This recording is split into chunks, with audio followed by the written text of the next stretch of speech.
Hello friends, स्वागत है आपका आज की क्लास में। आज है 12 जुलाई।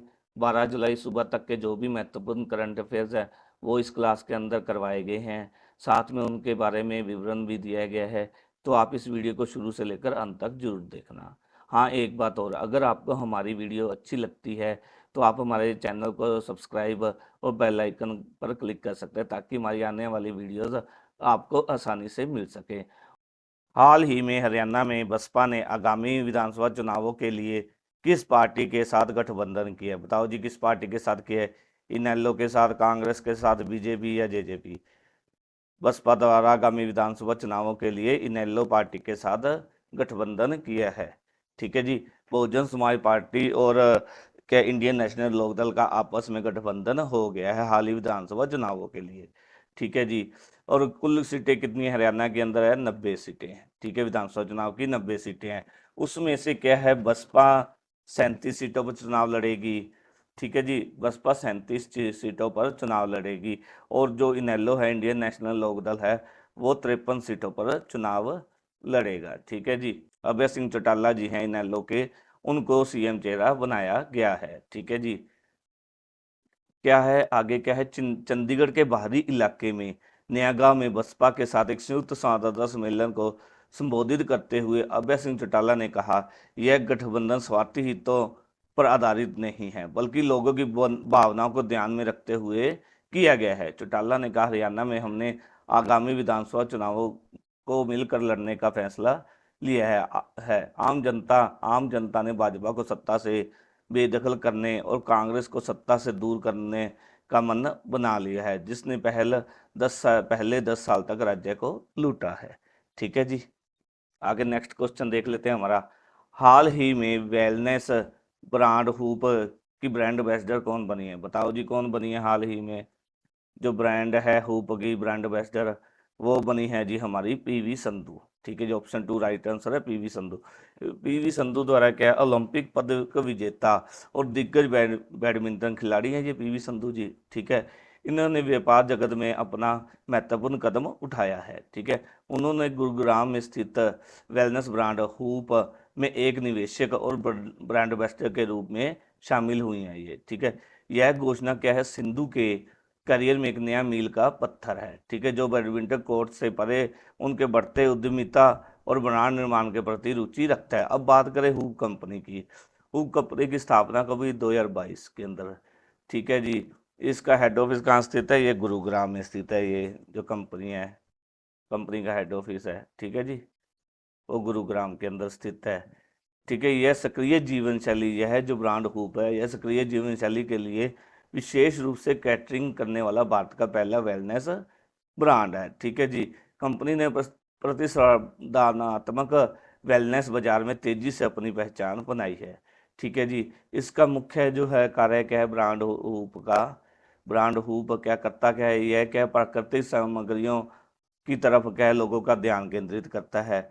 ठीक है जी। प्रमुख वेलनेस चिंताओं को संबोधित करने वाली उत्पाद श्रृंखला रखता है यह।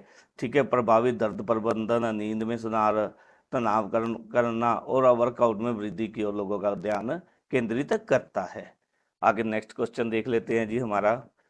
हाल ही में उत्तर प्रदेश सब ऑर्डिनेट सर्विस सिलेक्शन कमीशन का कार्यवाहक अध्यक्ष किसे बनाया गया है? बताओ जी, किसे बनाया गया? यूपी ट्रिपल एस सी का कार्यवाहक अध्यक्ष, ठीक है जी, किसको बनाया गया है? योगी सरकार ने आयोग के वरिष्ठ, इस आयोग के जो वरिष्ठ सदस्य है O N Singh, O N Singh, option 2 right answer है। ठीक है। पहले कौन थे अध्यक्ष? प्रवीर कुमार थे। ठीक है। उत्तर प्रदेश के सब ऑर्डिनेट सर्विस सिलेक्शन कमीशन के चेयरमैन प्रवीर कुमार ने हाल ही में सरकार को अपना इस्तीफा सौंपा है और सरकार द्वारा उनका इस्तीफा क्या है, उनका इस्तीफा मंजूर कर लिया गया है। ठीक है जी। प्रवीर कुमार को मैं 1982 बैच के एक आईएएस अधिकारी हैं। साल 2000 इनको कब बनाया गया? 2019 के अंदर। ठीक है जी। उत्तर प्रदेश सब ऑर्डिनेट सर्विस सिलेक्शन कमीशन का चेयरमैन बनाया गया था। ठीक है जी। इन्होंने हाल ही में क्या है, मुख्यमंत्री योगी आदित्यनाथ को अपना क्या है इस्तीफा दिया है और योगी आदित्यनाथ जी द्वारा क्या है प्रवीर कुमार का इस्तीफा भी मंजूर कर लिया है। ठीक है जी।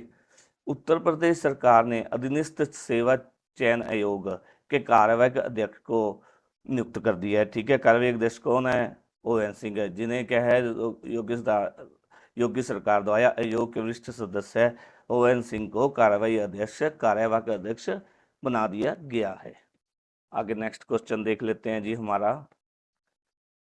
हाल ही में किस देश के खिलाड़ी ने पेरिस डिमांड लीग में सबसे ऊंची कूद लगाकर विश्व रिकॉर्ड बनाया है? बताओ जी, हाल ही में किस देश की खिलाड़ी ने पेरिस डिमांड लीग में सबसे ऊंची कूद लगाकर विश्व रिकॉर्ड बनाया है? ये बनाया गया है जी यूक्रेन की खिलाड़ी द्वारा। ठीक है जी, ऑप्शन 4 हमारा सही आंसर। यूक्रेन के यारोस्लेवा ने, ठीक है, यूक्रेन कौन है? यारोस्लावा ने पेरिस डिमांड लीग में महिलाओं की ऊंची कूद में 2.10 मीटर लंबी छलांग लगाकर नया रिकॉर्ड बनाया है। उन्होंने किसका रिकॉर्ड तोड़ा? 1987 में सबसे ऊंची छलांग लगाने वाले का रिकॉर्ड तोड़ा गया। इससे पहले क्या था? 1987 के अंदर सबसे ऊंची लंबी छलांग का रिकॉर्ड बना हुआ था, तब से चला आ रहा था। लेकिन क्या हाल ही में यूक्रेन की जो खिलाड़ी हैं, यूक्रेन के खिलाड़ी यारोस्लावा ने पेरिस डिमांड लीग में महिलाओं की ऊंची कूद में 2.10 मीटर लंबी छलांग लगा कर इस जो रिकॉर्ड को है वो तोड़ दिया है। आगे नेक्स्ट क्वेश्चन देख लेते हैं जी। हाल ही में किसके द्वारा सेना अस्पताल की कमान संभाली गई है? बताओ जी, किसके द्वारा संभाली गई है? ये संभाली गई, option 1 right answer, Shankar Narayan ji द्वारा।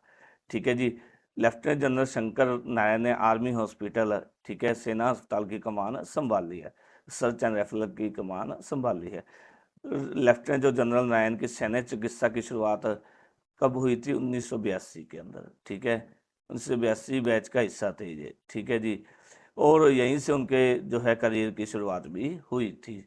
जनरल अधिकारी की चिकित्सा उत्कृष्टता के प्रति प्रतिबद्धता उनके प्रभावशाली, ठीक है, विशेषज्ञता का प्राथमिक क्षेत्र बच्चों के स्वास्थ्य और कल्याण पर ध्यान केंद्रित करता है। ठीक है जी, लेफ्टिनेंट जनरल नारायण ने, ठीक है, शंकर नारायण ने आर्मी हॉस्पिटल, ठीक है जी, army hospital research and referral की उत्कृष्ट टीम में विश्वास व्यक्त किया। इनके द्वारा क्या है? लेफ्टिनेंट जनरल द्वारा, शंकर नारायण द्वारा क्या है? आर्मी हॉस्पिटल रिसर्च एंड जो है रेफरल की उत्कृष्ट टीम में विश्वास व्यक्त किया। उनके स्वास्थ्य सेवा प्रदान करने के उच्चतम मानकों को बनाए रखने में महत्वपूर्ण भूमिका को उजागर किया है। आगे नेक्स्ट क्वेश्चन देख लेते हैं जी हमारा, कौन सा है? हाल ही में नेशनल टाइगर कन्वर्जेंस अथॉरिटी द्वारा जारी ताज़ा रिपोर्ट अनुसार किस राज्य में सर्वाधिक टाइगर की मौत हुई है? बताओ जी, नेशनल टाइगर कन्वर्जेंस अथॉरिटी द्वारा जारी ताज़ा रिपोर्ट के अनुसार किस राज्य में सर्वाधिक टाइगर की मृत्यु हुई है? ये हुई है मध्य प्रदेश के अंदर। ठीक है जी, अब अगर बात कर लेते हैं नेशनल टाइगर कन्वर्जेंस अथॉरिटी की, इसकी स्थापना कब हुई थी? इसकी स्थापना हुई थी 2005 में। ठीक है जी, और किस एक्ट के अनुसार की गई थी? इनकी वाइल्ड लाइफ प्रोटेक्शन एक्ट 1972, ठीक है, के अनुसार हुई थी इसकी स्थापना। इसके वर्तमान में प्रेसिडेंट कौन है? एनवायरमेंट मिनिस्टर हैं। ठीक है जी, इसका मुख्य कार्य क्या है? नेशनल टाइगर कन्वर्जेंस अथॉरिटी का क्या है? राज्य सरकार द्वारा तैयार की गई टाइगर कंजर्वेटिव प्लान को मंजूरी देना इसका मुख्य कार्य है। ठीक है जी, अब बात करते हैं तो मध्य प्रदेश के अंदर सबसे ज़्यादा टाइगरों की मृत्यु का, तो क्या है? मध्य प्रदेश को टाइगर स्टेट कहा जाता है। ठीक है जी, लेकिन 2024 में, ठीक है, 2024 के अंदर क्या है? नेशनल टाइगर कन्वर्जेंस अथॉरिटी द्वारा जो ताज़ा रिपोर्ट जारी की गई है उसके अनुसार कुल 75 टाइगर्स की, ठीक है, 75 टाइगर्स की मृत्यु हुई है।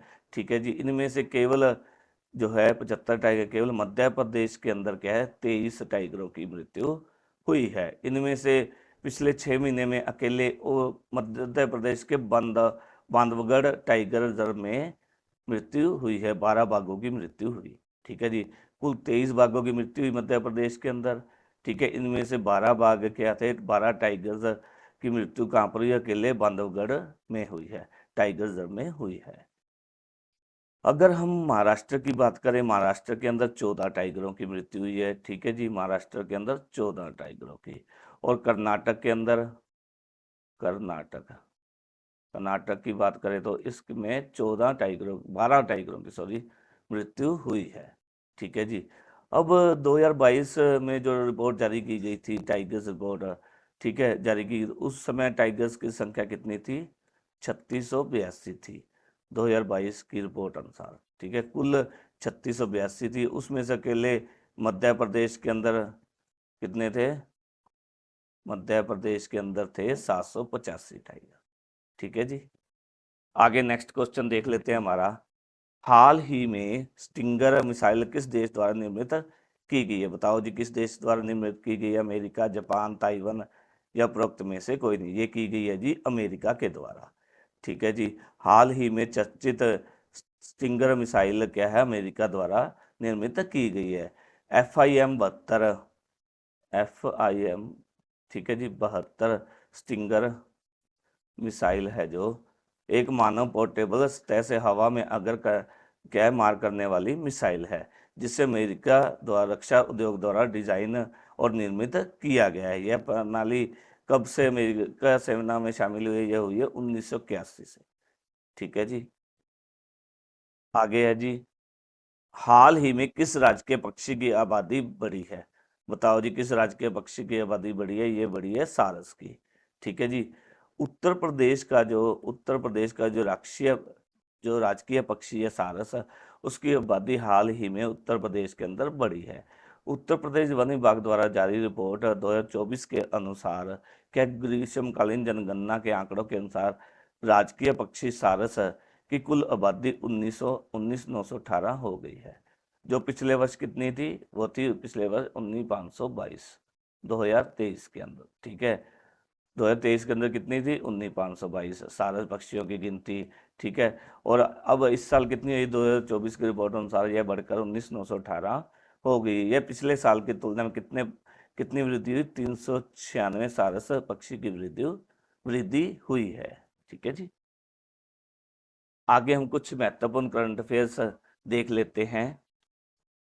न्यूज चैनल की सबसे बड़ी जो है संस्था है NBDA का अध्यक्ष किसे चुना गया है जी? रजत शर्मा जी को। ठीक है जी। NIUMI बायोस्फीयर रिजर्व अफ्रीकी देश के जोम्बिया में स्थित है। ठीक है जी।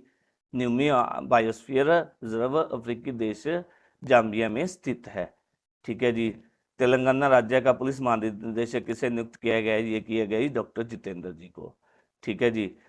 जुलाई 2024 के अंदर क्या है? जैविक उत्पादों के व्यापार के लिए भारत ने किसके साथ समझौता किया है? भारत ने ताइवान के साथ समझौता किया है, म्यूचुअल रिकॉग्निशन एग्रीमेंट किया है।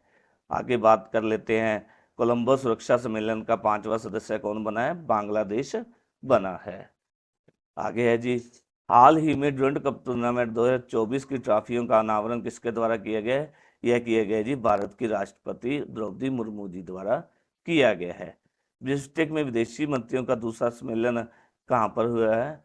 बिम्स्टेक विदेशी मंत्रियों का दूसरा सम्मेलन नई दिल्ली के अंदर हुआ है, हो रहा है। ठीक है जी। राष्ट्रीय की मात्रा आएगी, सॉरी, राष्ट्रीय राजधानी क्षेत्र में यात्रियों के सफर को बेहतर बनाने के लिए क्या है? वन इंडिया वन टिकट पहल की शुरुआत हुई है। भारत और कड़ी सहयोग परिषद देशों के खाद्य और पेय पदार्थों के क्रेता विक्रेताओं का चौथा सम्मेलन दुबई के अंदर हुआ है। ठीक है जी। आगे नेक्स्ट देख लेते हैं जी हमारा। हाल ही में चर्चा में रही सेंटिल परमाणु मिसाइल अमेरिका से संबंधित है। हाल ही में नाटो शिखर सम्मेलन का आयोजन कहाँ पर हुआ है? वाशिंगटन में हुआ है। GRSC त्वरित नवाचार प्रोत्साहन योजना रक्षा राज्य मंत्री संजय सेठ ने शुरुआत की है। GRSC त्वरित नवाचार प्रोत्साहन की योजना क्या है? रक्षा राज्य मंत्री संजय सेठ ने शुरुआत की है इसकी। ठीक है जी। आधार वर्ष के संशोधन की समीक्षा करने के लिए 26 सदस्यीय कमेटी गठित की गई है। ठीक है, इसकी अध्यक्षता किसके द्वारा की जाएगी? यह जनता गोलदा द्वारा की जाएगी इसकी।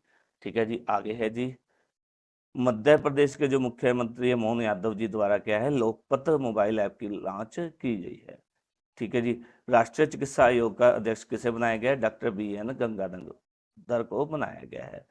और पंजाब एंड हरियाणा उच्च न्यायालय का मुख्य न्यायाधीश किसे नियुक्त किया गया है? ये किया गया जस्टिस शील नागू को नियुक्त किया गया है। आगे एसबीआई के नए चेयरमैन कौन बने हैं? CS शेट्टी बने हैं। आगे है जी, हाल ही में टीवी रविचंद्रन को उपराष्ट्रीय सुरक्षा सलाहकार नियुक्त किया गया है।